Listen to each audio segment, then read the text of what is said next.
With all this detail, in fact, I walk around here today even, I think, how in heaven's name did we ever get all this done, you know? The Freeland Estate is up for sale, and tonight, Wayne 15 gives you an exclusive look inside. Dick Freeland is the founder of Pizza Hut Fort Wayne, growing his franchises from the first one on East State in 1972 to more than 45 restaurants across the state. He and his wife Deanna not only built an empire of pizza places, they were known for their often quiet philanthropy, giving back to the community they loved.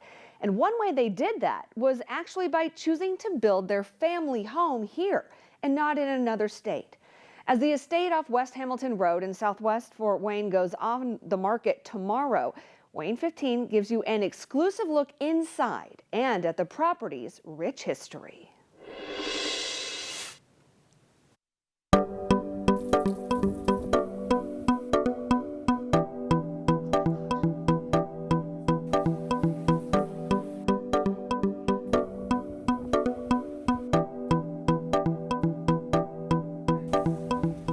Welcome to the Hamilton.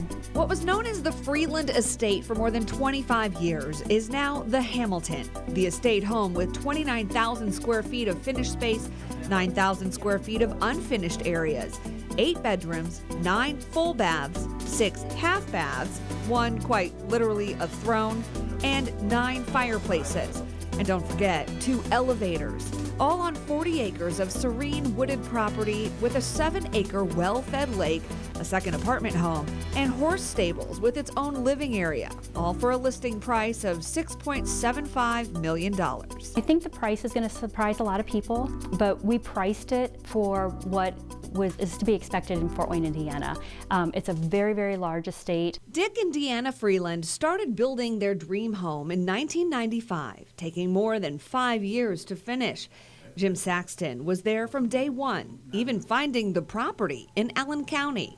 He said, if we're going to do something this nuts, he said, I'm going to build it up north where I can return the money to the people or to the community where it came from in the first place.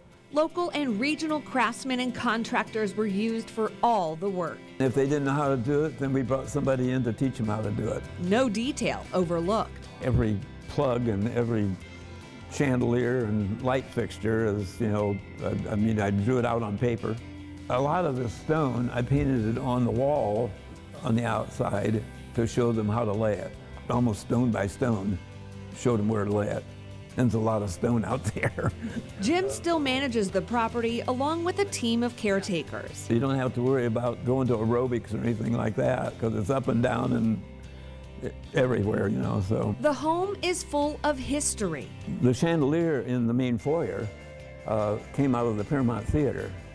And I worked at the Paramount Theater when I was 16 years old, and my mom also worked at the Paramount Theater. But it was a theater that was equally as beautiful as what the Embassy is. There are also 2 chandeliers that came from the Knoll Mansion that, again, they saved before it was torn down. And hidden gems. You're constantly finding new areas of the home that you've never seen before.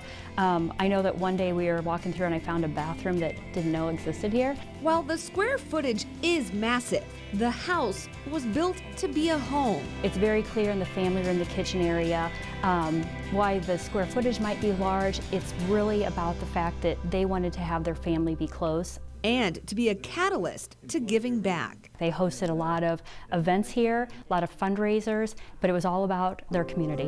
The Freelands were also philanthropists.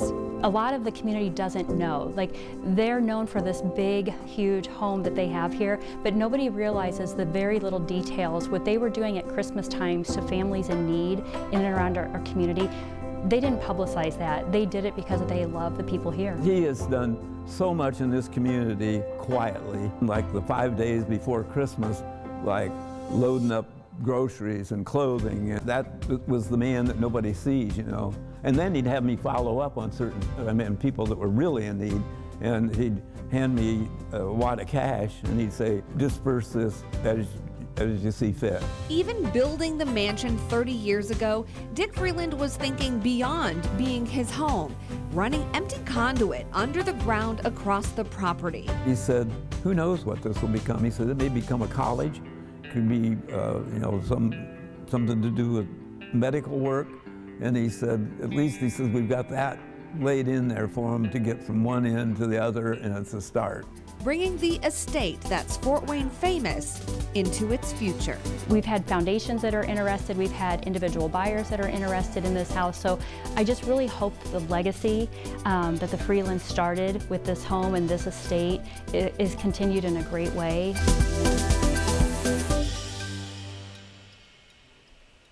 Dick Freeland died in 2013. His wife Deanna passed away this past February.